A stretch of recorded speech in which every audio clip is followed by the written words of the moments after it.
Good morning, good evening, good afternoon, lovely people. We are here for yet another Up Spiral brief interview. And today I've got the lovely gentleman next to me, Dan Maigler, here with me, who's got another really quite incredible story to tell. So I can't wait to get into that. Dan and I already had the pleasure to chat quite a bit behind the scenes and also on his podcast, which we'll hear a little bit more about. Dan, welcome. Thank you so much for being here all the way from somewhere around Chicago. Would you do us the honor and introduce yourself to our audience, please? Yeah, absolutely. So I'm Dan Maigler, and I'm the host of the podcast Not Allowed to Die, and I'm a social worker. So I do school social work, and I'm also a therapist in private practice. And then I'm the mental health director for a non-for-profit called Paws for Patrick. Oh, so cool. I want to get into all of that. And before we get into the work that you do, can you tell us a little bit more about your background? What actually made you, get into the field that you are working in now? Well, I have a lot of mental health history in my family. So we have, they call it the Diagnostic and Statistical Manual for Mental Health Disorders. And my family has pretty much every one of them. We have a lot of bipolar in the family, depression, anxiety, attention deficit disorder. So all of my siblings have been diagnosed with at least one thing. All my mom's siblings were diagnosed with at least one disorder. So it gave a lot of interest. But mostly I wanted to just, after college, get out and do good to help people. And I found that this was the easiest way. And so that's kind of led me to the practice of social work. And it's fantastic because it's something different absolutely every day. You are always getting surprised by something new. I can only imagine.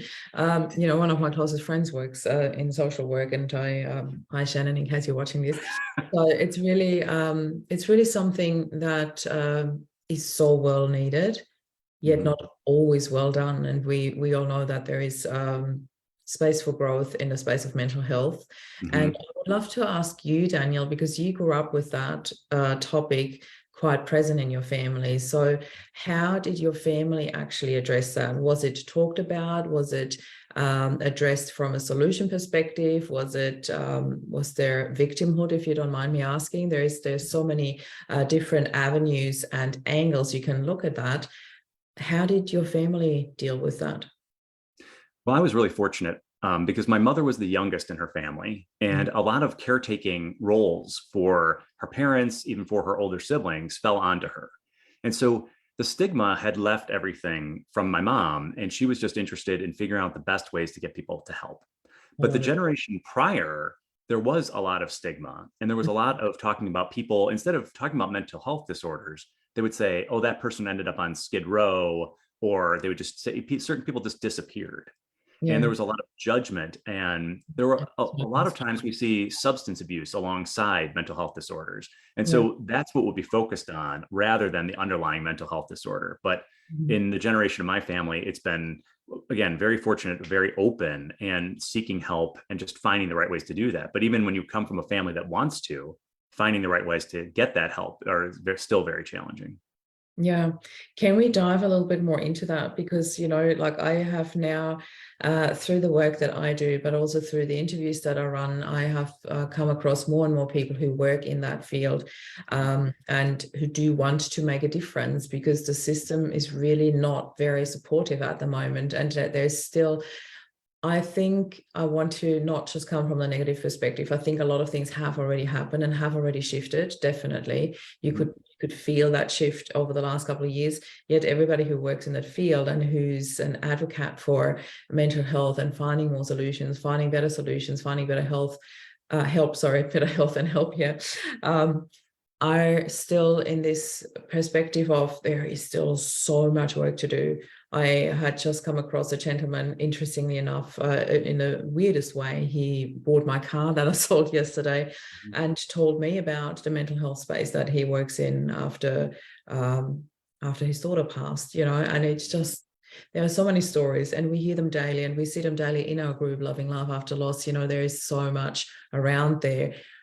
Where's your stand on that? What can we do as, I don't want to say bystanders, but as people who are not trained in the field, what can we do to support the growth, to support changing the system? Because we are on the receiving end.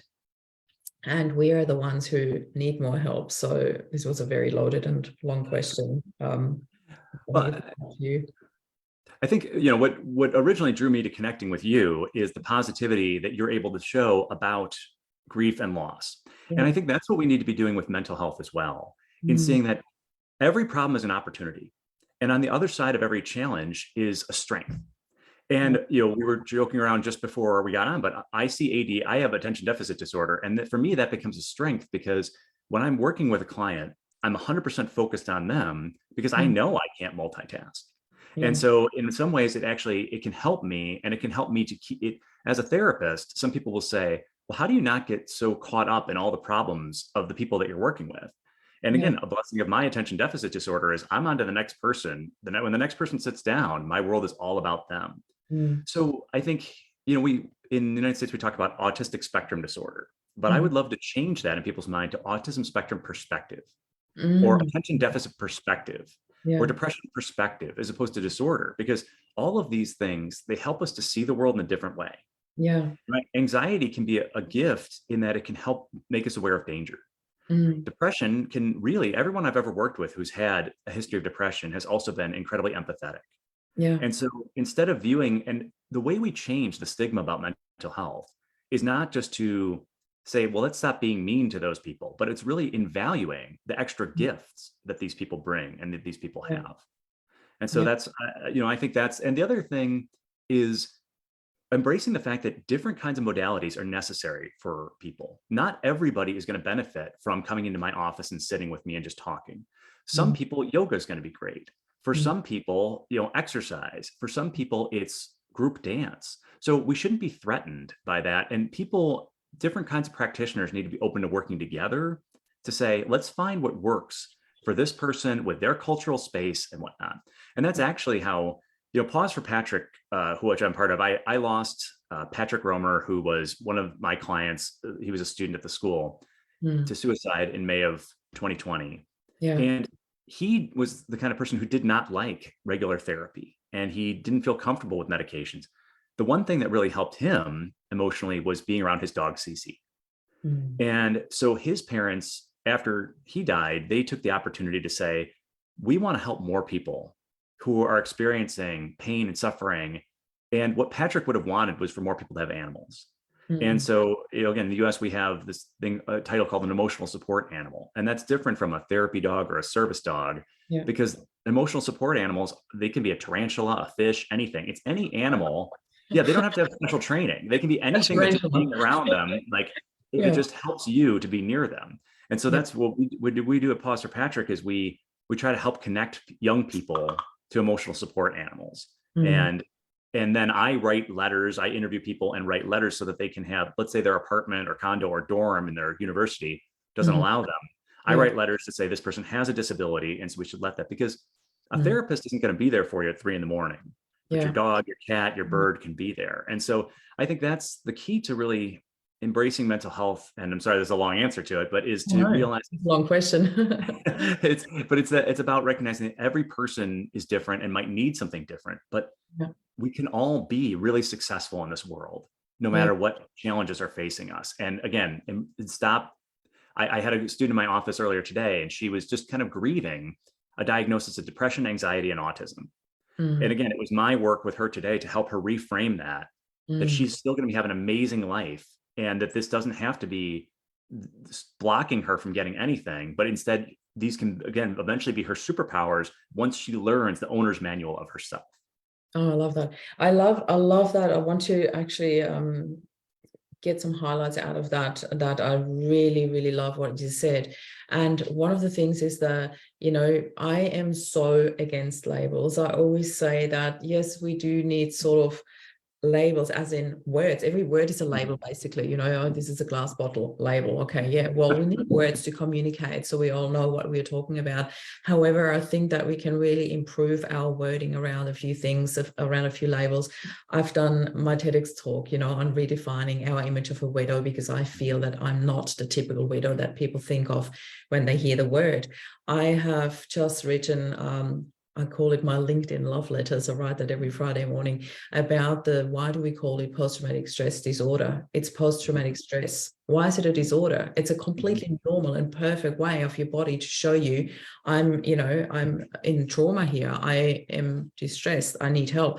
It's not a disorder. I don't know why people call it a disorder. That label, I'm very much against it. I had a few people speak up about it, which I expected. Yet I still stand by that. I don't think we need to call it a disorder. Everything that has the disorder is a label of there's something wrong with you. Yet, when you flip it and say, when you can get to the owner's manual and know how to use it and know how to use it as your superpower, it's exactly that. Maybe we should put an S instead of every D, your superpower.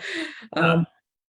I probably wouldn't go as far as calling it a post-traumatic stress superpower, but it is what it is. It's not a disorder. It's a completely normal function of your body reacting to the trauma that you had. So I really like that we do need to put more emphasis and more attention to how we call things and what we word them. And the other thing that you said that I wanted to highlight, which I really, really love, is that, you can't talk to your therapist at 3 a.m. in the morning, but you can have the animal available, or whatever way, shape, or form works for you. It's that finding something that works for you.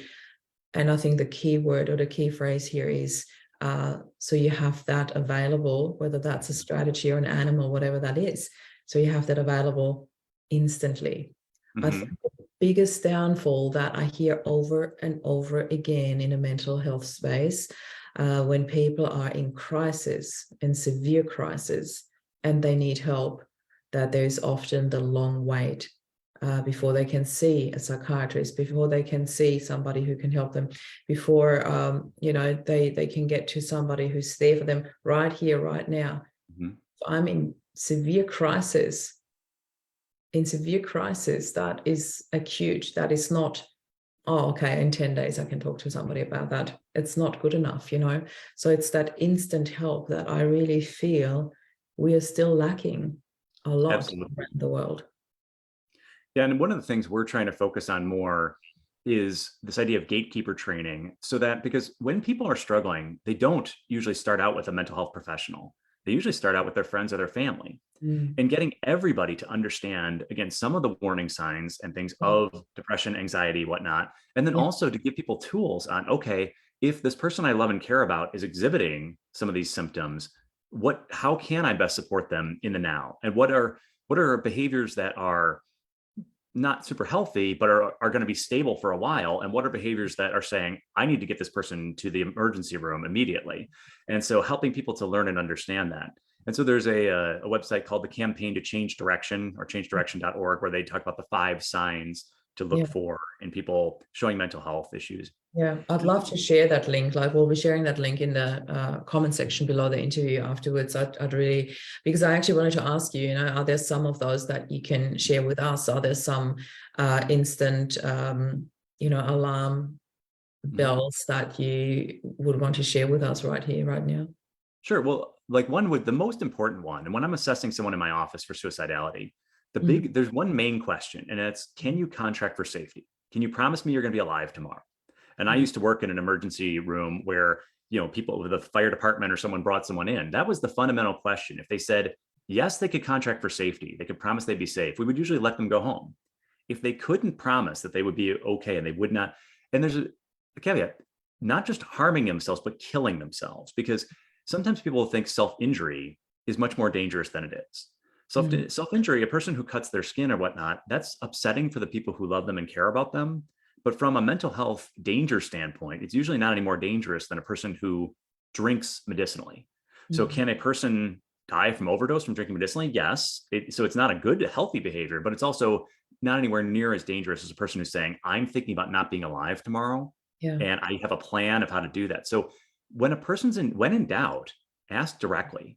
Say to that person, hey, you seem really upset. You seem really overwhelmed. Can you promise me you're going to be alive tomorrow? And because that's, at the end of the day, that is the most important question.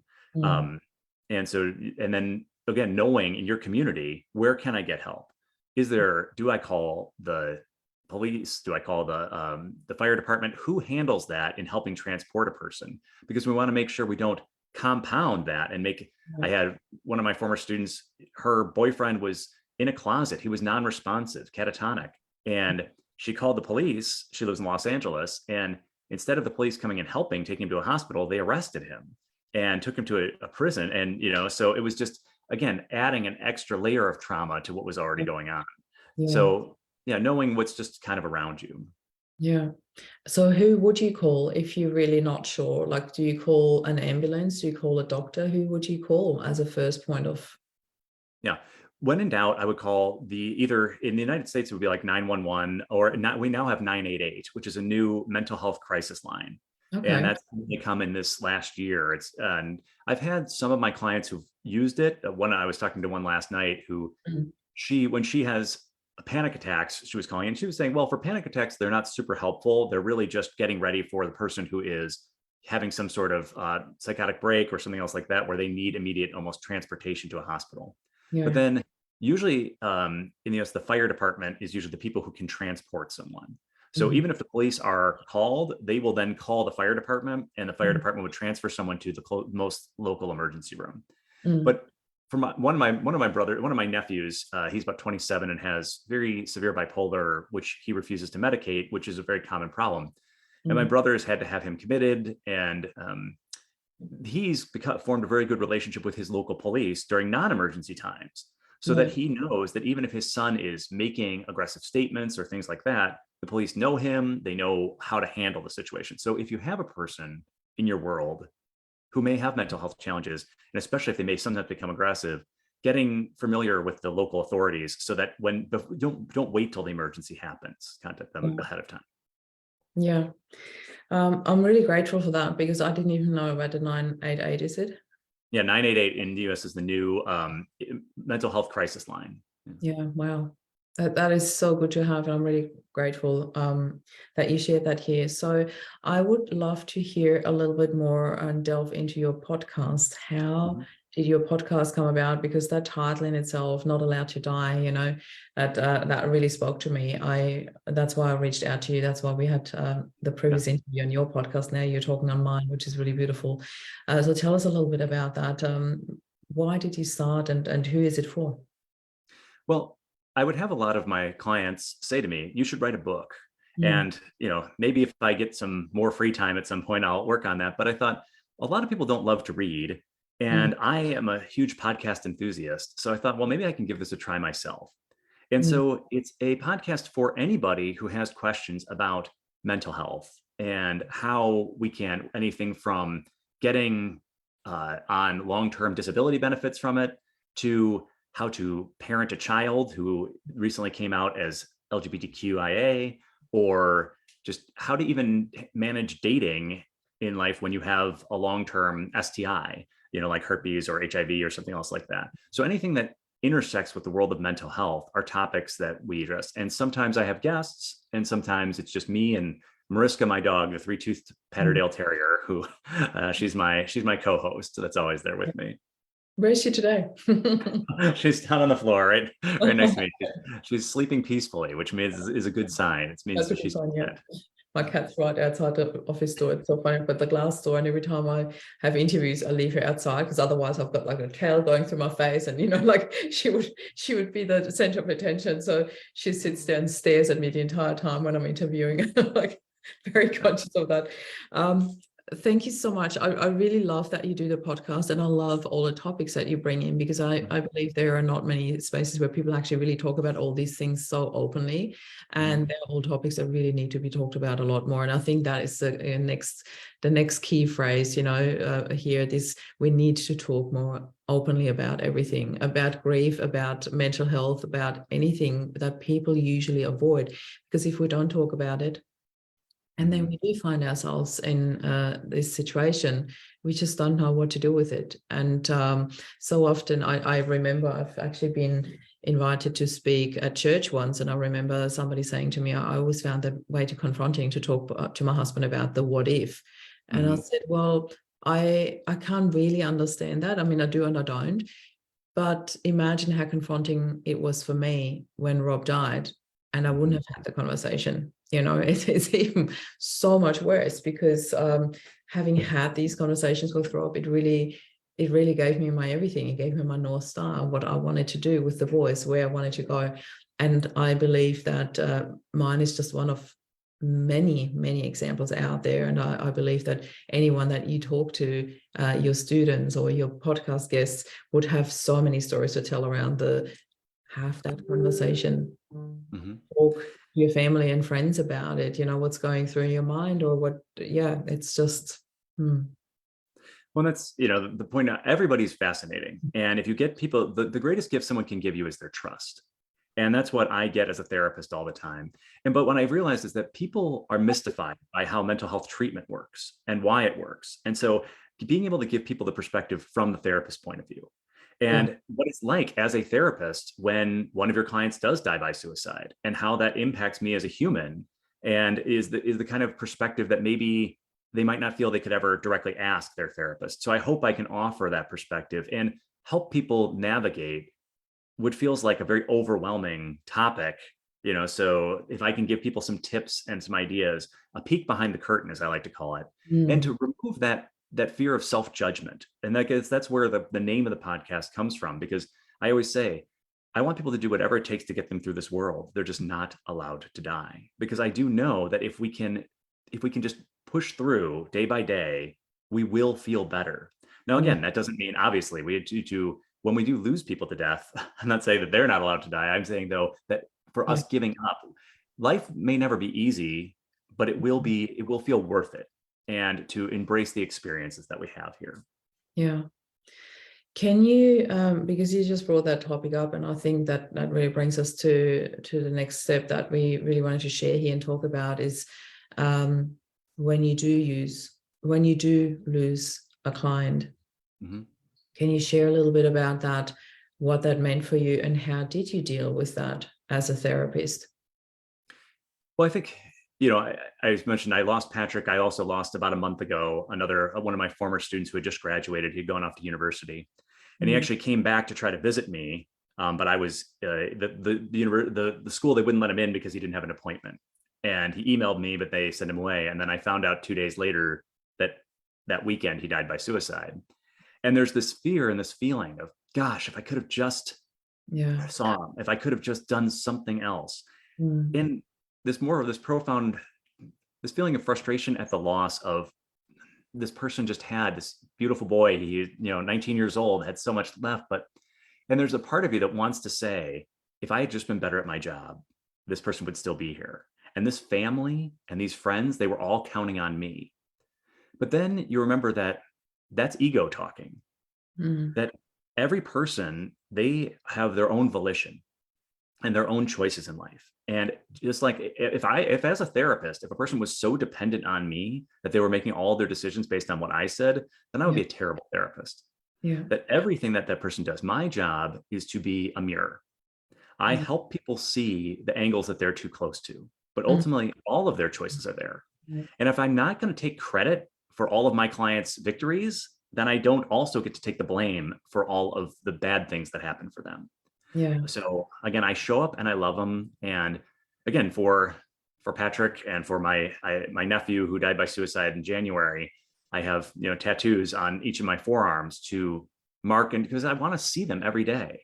But when I see them, I think not, again, I take back to the attitude and what I love about what you say. I just feel the gratitude that I got to know them at all, that these people shared their trust with me.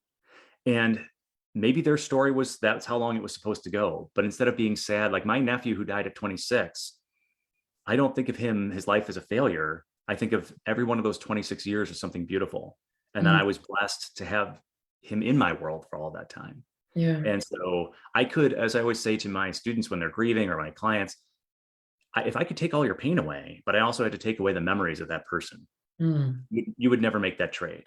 And as I was sitting in the church, and I was for the recent funeral service for this former student, I just said, again, I wouldn't trade this pain for anything. I wouldn't trade these memories of this wonderful young man. And I am sad and frustrated, but again, I'm grateful that he was mine. And at first it was scary to go back into counseling sessions and say, can I trust my judgment? Am I doing a good enough job making sure that people are safe?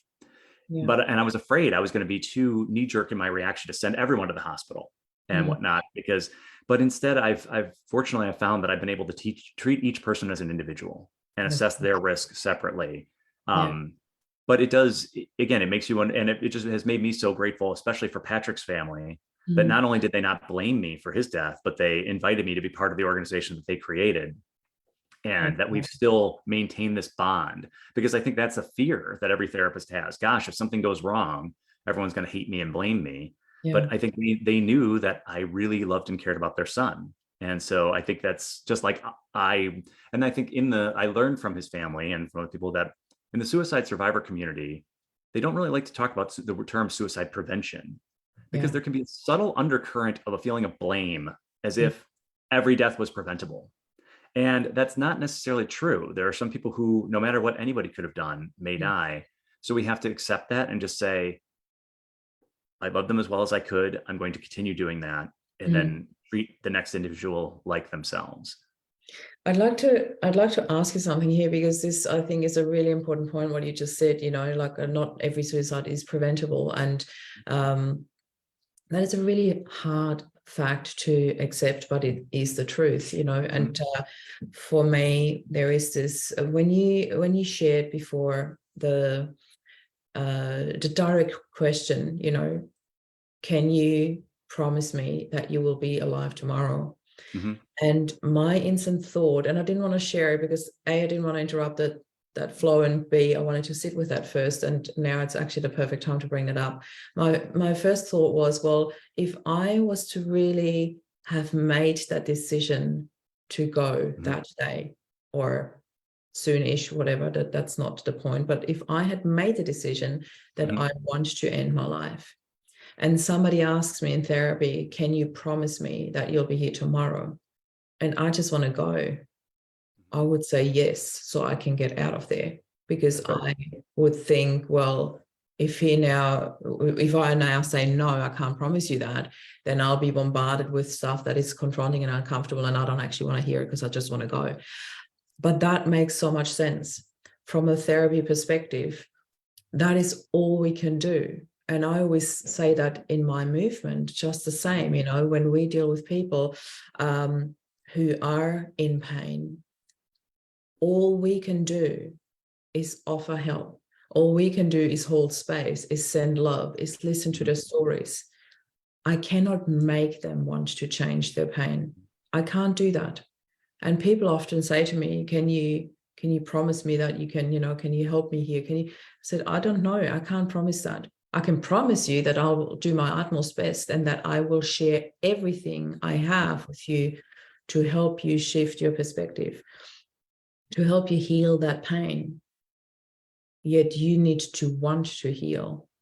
I have people who ring me about their friends, family, whatever. Can you please help them? I said, I don't know. I know that what I do helps, but I don't know if I can help them, because they need to want it. We need to want to survive. We need to want to heal. Otherwise, nobody can help us.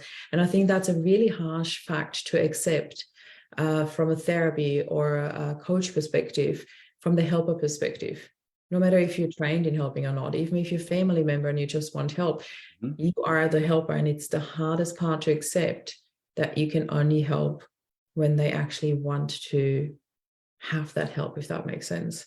Yeah. Did I sum that up correctly, or would you Yeah. like to change something around that? No, I just wanted to jump on with the idea that, you know, with people who have treatment resistant depression, Mm, very frequently, so whether medication doesn't work, therapy doesn't work, it's typically because there's a part of them that doesn't believe they deserve to get better. mm, Often it's because of a trauma that's been unresolved, or mm, because they have like identity issues that they feel like they could just never be accepted. yeah, And so if you don't believe you deserve to get better, then it's going to be very, very hard for any therapist or any treatment to work. But what's yeah, interesting about people who are that are ready to make a suicide. I've worked with literally hundreds of people who've made suicide attempts. And so the vast majority of them do not complete them. And 99% of them did not want to die. They just yeah. wanted the pain to stop. And so again, it's like, but they've lost this thing that we call cognitive flexibility. So you Mhm, would think any healthy person would think, well, if I wanted to die by suicide, I would just lie. But the people, they're so exhausted that mhm, they're not even trying to be clever anymore. And so, and then we think of suicidality often as being like a fever. The mm, vast majority of fevers you get one, it goes away. Some fevers, every once in a while, can be deadly. And there's a period of time where intervention in that fever can make all the difference. But it doesn't mean if a person has a condition where they can spike into heavy fevers lots of different times, unless someone is going to be following them around, tracking their fever every day, it's going to be hard. So that's what we have to accept, is that we can make important interventions. And for a person who is not thinking clearly, that they are not in their right judgment space because they're feeling so exhausted, then sometimes we have to take their choices away for a few, but that will only work, for a few days, for a week. And then if they're really committed to not living anymore, then you're right. There's nothing that any other person outside of them can do. Yeah. I know we are sort of already past our time limit. We usually go for about half an hour, but I overstep that so often. And I do want to overstep it even a little bit more, because we haven't talked about the organization that you mentioned before that was founded by Patrick's parents. Can you share a little bit about that? Because I really want to know that before we go. Sure. Thank you so much. Yeah, so it's pawsforpatrick.org is the website. And we, again, help connect young people to mental health, emotional support animals. So if people go on our website, and we work for people all around the United States, they can click on and say they get assigned a wish granter who will help them, talk to them and say, okay, what do you need? And some people just need a letter. Some people also need help getting funding to get an animal. And maybe we can provide up to $500 to help people acquire an animal, and up to $750 to help people get some basic obedience training. And then we have also therapy dog handlers who bring therapy dogs around the Chicago area to people who can't have their own animals. So mental health facilities or schools or things like that. And so we're really just, again, we lost Patrick in May of 2020. The organization started in August of 2020. And so we've helped people in 33 states, and just something that we want to keep growing, because we know that, again, it's such a cheap, efficient way of helping people, is getting animals into people's lives. And the research, there's a Dr. Janet Oy-Gerlach out of the University of Toledo, who's done some research on the incredible power that having cats and dogs, particularly in people's homes and in their lives, can have on their mental health. So we're really excited about continuing to grow, and we hope people will check out the website. Wow. Thank you so much for sharing this. This is such beautiful work. I'm really grateful for Patrick's parents that they, founded this organization. Patrick, there are a couple of links that we will be sharing in the comments below. So I am going to do that with you, that we make sure that the links are to be found in the interview in the comment section below, so you don't have to go far to find them. I cannot thank you enough for being here. I think I can talk to you for another hour or so. There's so much to be shared, but I really feel that we covered a few really important topics today. So I just really want to thank you for your time, for being here, for the wisdom that you share, for your experience that you share. And is there any last words that you want to share before we go? Just thank you so much. Thank you for the positivity and the perspective that you share. And I think that's, if we can all realize that every problem is an opportunity, and that there's a reason always to be positive. So thank you. Absolutely. I so appreciate you saying that. Thank you so much for being here. This is Daniel and Marie signing off. Bye for now.